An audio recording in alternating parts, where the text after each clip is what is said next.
Ndabashuhuje mu izina ry'Umwami wacu Yesu Kristo mwese aho muri, kandi tubaha kaze ku ijambo ry'Imana kuri Two Brothers Official.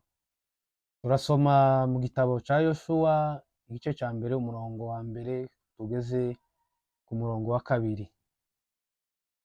Bibiliya iravuga ati, ubwo Mose umugaragu w'Uwiteka yari amaze gupfa, Uwiteka abwira Yosuwa mwene Nuni umufasha wa Mose ati, umugaragu wanje Mose yarapfuye. None ubu ngubu haguruka wambukane n'abantu bose ruriya ruzi rwa Yorodani, muje mu gihugu mbahaye mwebwe Abisiraheli. Aganira umutwe w'amagambo uvuga ngo amagambo atandatu Imana yabwiye Yosuwa itari yarabwiye Mose. Ijambo rya mbere Imana yabwiye Yosuwa, yaramubwiye haguruka wambukana abantu Yorodani. Kwambuka Yorodani bisobanura gupfa no kuzuka kwa Kristo Yesu. Mutegure amahamba, tuzambuka nyuma y'iminsi 3. Kugira ngo wambuke Yorodani ni ukubanza ukanyura mu mubatizo wa Yorodani. Yosuwa igice cya mbere umurongo wa 2. Ijambo rya kabiri Imana yabwiye Yosuwa, aho muzakandagiza ibirenge hose ndahabahaye. Aya magambo ni amagambo asubiramo ijambo ryavuzwe mu gutegeka kwa kabiri ibice 11 umurongo wa 24. Ariko isezerano rya mbere ryo kuragwa igihugu riboneka mu gitabo cy'Itangiriro ibice 12 umurongo wa mbere kugeza ku murongo wa 7. Avuga ngo Uwiteka ategeka Aburahamu, va mu gihugu cyanyu usige umuryango wanyu n'inzu ya so, uje mu gihugu nzakwereka.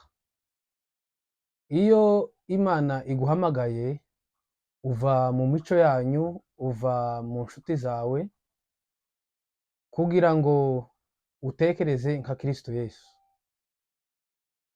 Byari mu mugambi w'Imana ko Abisiraheli bagombaga kubona igihugu. Ijambo rya gatatu Imana yabwiye Yosuwa, nta muntu n'umwe uzaguhagarara imbere yawe, cyangwa se nta muntu n'umwe uzaguhangara. Bivuze yuko uyu murongo ni inkunga cyangwa se ni inkomezi y'isezerano ridasanzwe riva ku Mana. Imana yabanje guha iri sezerano Yosuwa igihe yavanaga ubwoko bwa Isiraheli mu buretwa bwa Egiputa, abajana mu gihugu cy'isezerano Imana yabasezeranyije. Ijambo rya kane Imana yabwiye Yosuwa, kuko nabanaga n'umugaragu wanje Mose, niko nzabana nawe. Sinzaguta, sinzakureka, sinzaguhana. Ijambo rya gatanu Imana yabwiye Yosuwa, ni wowe uzatuma ubwoko buragwa igihugu, cyangwa se ni wewe uzabahesha igihugu.